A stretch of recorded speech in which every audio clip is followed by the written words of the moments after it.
Everyone at Free Spirit is a carp angler and therefore appreciates the fact that although fishing rods are of course your primary tool, spod and marker rods play a role of equal importance. Free Spirit produce a range of these rods to suit all applications and budgets, and are made to the same level of craftsmanship and production.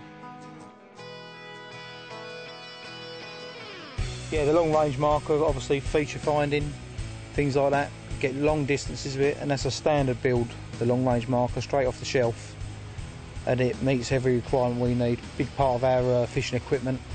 First thing you get out when you get in the swim, apart from the kettle, and that's the first thing you use, the first thing you know. You need to know what's in front of you, especially when you've only got 48 hours in one swim to sort out the fishing and get as many fish on the bank as you can. Is one of the most important things in your rods. Yeah, I've got a long range spod rod. I use it for most of my spodding. I've got a medium range one as well, but like I say, the long range spod allows me to use some of the bigger spods, especially the Free Spirit big spods. I can get bait out there and a lot of bait out there quickly. It's one of the best spod rods I've ever used, and for big spods it's excellent. Can't fault it. Never had one break. I've had it for a couple of years, no problems at all.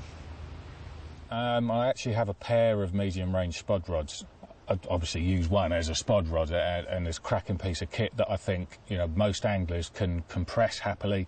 There are spod rods on the market that require quite specialist technique and a lot of power to fully compress it to get everything out of it. I find the multi-range spod rod really easy to pick up, cast, and you can hit some good distances. 125 yards is achievable by pretty much everyone. I actually use another multi-range spod rod as a marker rod.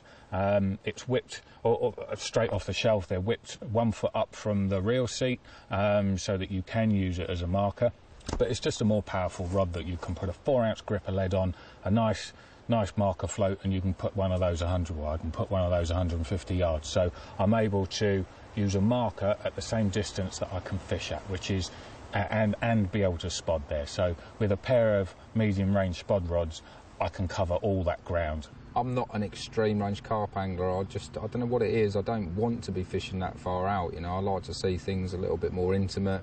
I like to see the fizzing and sticking their heads out in front of me, and that's what I look for on a lake. And the S-range spod just suits me. It's nice and easy to work. I can put bigger spods on it if I want to and get bait out there quick. So no, it's a great spod rod. At the other end of the spectrum, Free Spirit produce a range of stalking rods designed for both close-in and boat work. The blanks are slim and lightweight, yet produced with the same degree of care and professionalism as every other rod in the range. It's fashion these days, everybody uses 12-foot rods. I mean, the 10-footers still cast 100 yards with them. I mean, how much further do you want to cast? And have great fun playing them. I like the fact that once you're playing fish as well, it's all happening here. It's not 6 or 8 foot out in the lake. In fact, the 8.5 footers, you play big fish on those, when you thrash on the surface, they wet you. It's great. It just adds a little bit of another dimension to the sport. I like using short rods. Stalking rod speaks for itself. I prefer the 8'6" to the little 6-footer. Sometimes you just need to get over a bit more bankside vegetation, or perhaps give it a bit more of an underarm flick or a bit of a cast. So that sort of in-between length works really well for me. I feel you're a bit more in control with a fish too. The 6-foot tree creeper, I was doing some filming last year on a small lake, and the fish were right tight actually underneath a bush. There was a little bit of an opening on the bush, and I just couldn't work out how I could get in there and actually catch these fish. And I walked and I thought, 6-foot rod, that might be quite interesting. And I was a little bit worried about the shortness of it, because they were quite big fish. And I actually set them up on buzzers as normal, and fish literally just on the edge of it, on the drop off on the shelf under this big overhanging bush. And when the rod went off, it was just amazing, because you're holding the rod and the tip is practically touching your fingers.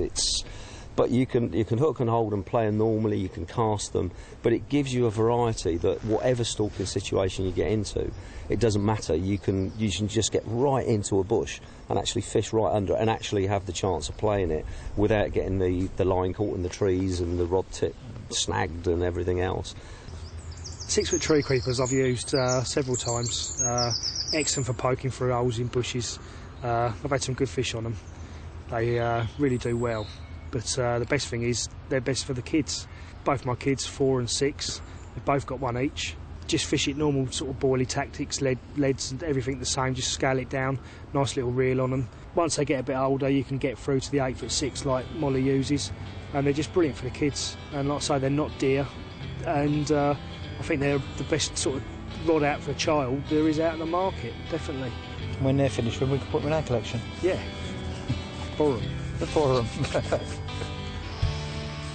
Everybody's got a little bit of their own individual in them, and by the nature of Free Spirit, we set up to be a little bit different from everybody else.